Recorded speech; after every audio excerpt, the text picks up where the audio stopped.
Oh, so like I said before, I got to start as a little girl back in Maine, I suppose. That is where I grew up in Maine. You said you've been there. I've been there. I used to live in Boston. That's so cool. I didn't spend much time in Boston. But anyway, I did grow up in Maine. Um, Really kind of humble beginnings. I grew up in a home that was pretty abusive, drug addicted. Um, Not a lot of options, in a state that, for me growing up, or my view, that there wasn't a lot of options. That you maybe sold drugs or maybe had a job at like a local store or something, but you really didn't have a lot of options, at least not the people that I saw.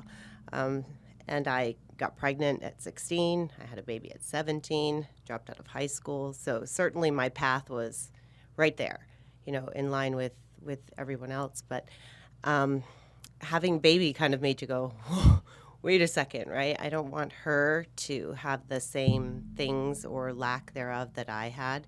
So um, it really made me kind of get going in life, or at least want to be out of the circumstances that I was in, not to have that sort of upbringing for her.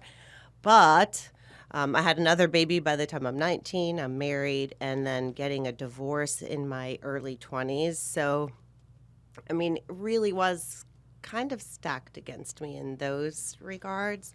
But I think I had a lot of pride still. So even though I had dropped out of high school, I still had, whether it was the vernacular or the way that I presented myself, the ability to sort of hustle ahead. You know what I mean? So if you had met me in that period of time early on, you probably didn't know that about me. You certainly didn't know my background. You didn't know how my household was. You didn't know of the level of abuse that I had or neglect.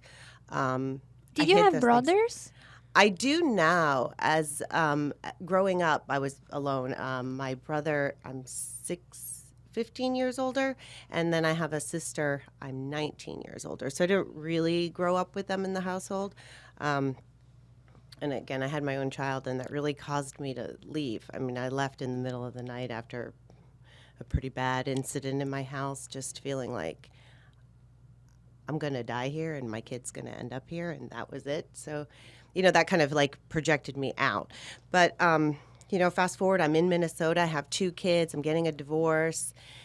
I was working in insurance, and that's what I did for a while, even without an education, just kind of, like I said, hustling forward. I just had this way, I guess, that um, you didn't ask that question about me, which was good because I didn't want to tell you that. And then later I got a GED and kind of, again, tried to bury that further. Started at a local community college while I was in Minnesota, still pursuing things in insurance and getting licensed and doing that, but not happy, not really fulfilled, but doing it. And the money ended up being good, especially, again, for somebody who didn't What have line an of education. insurance? What was that? Life insurance, health Oh, insurance. thanks for asking. Yeah, funny, at first it was I needed car insurance. And so it was just, I ended up in this agent's office and he needed somebody in there. I'm like, why not me? And it was a State Farm office. So at first I started there and became licensed in property and casualty. Then I became a licensed adjuster. I moved on to workers' comp. So I did all of these things and progressed. But, just kind of felt unfulfilled. In fact, I spent a few years in workers' comp and I handled litigated cases and feeling kind of like a big deal, right? Because again, I'm somebody who really, I came from what I considered a background I wanted to hide, certainly low socioeconomic.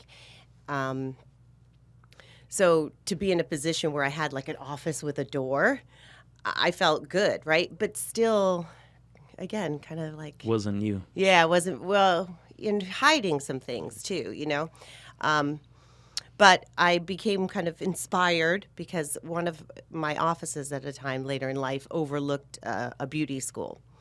And I thought, they look happy. And it was something that I was interested in and I wanted to do. And it seemed really crazy, because I definitely had a decent career going on.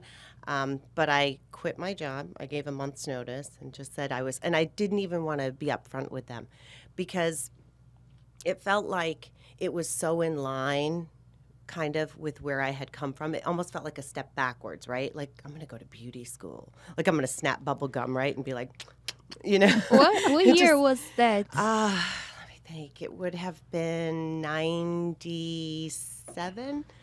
At that time, beauty industry wasn't seen like a profession, right? People would say, Absolutely "Are you not. crazy? Well, it was Go to college. Go right. be Go to someone." college, be successful. You're going to be a hairstylist. Yeah. You know, it was a step down. It was like a step up from a streetwalker, kind of, right? Like, Yeah. you could be dancing or doing hair. That's how Kind it of. felt. But it just looked so fun to me. So, but I did kind of, again, feel like, oh, I didn't want to really tell anybody. So when I gave my notice to my employer, I said that I was going to pursue artistic options and just left it at that. And even when the VP of the company, who I had a very good relationship with, had called me in to sort of say a goodbye, what are you going to do? And I just kept with that artistic options. I just didn't really want to say. And then, fast forward when I leave beauty school and now I need people. Of course, I'm dialing up at that office. Hey, you want to get your hair done? And they're like, that's what you did? Yeah, that's what I did. And it was a really interesting thing in terms of how much it opened up. I went to the first hair show that I'd ever been to in beauty school. And I mean, to me, I felt older as a student. I wasn't fresh out of high school, had 2 kids.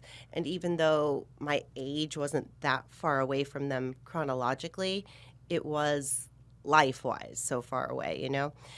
So I felt so much older and I felt so different from everyone there.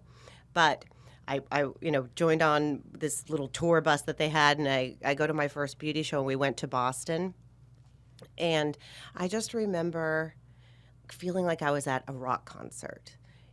I don't know if you remember your first hair show, but for me, it was like, wow, the arena was huge. There were stage presences everywhere, competing manufacturers with just all kinds of things going on. And I was like, this is amazing. This is part of doing hair. I mean, I just thought like you could be in, the beauty shop with the hair things coming Much down. more than you thought, right? Yes, I was just so blown away.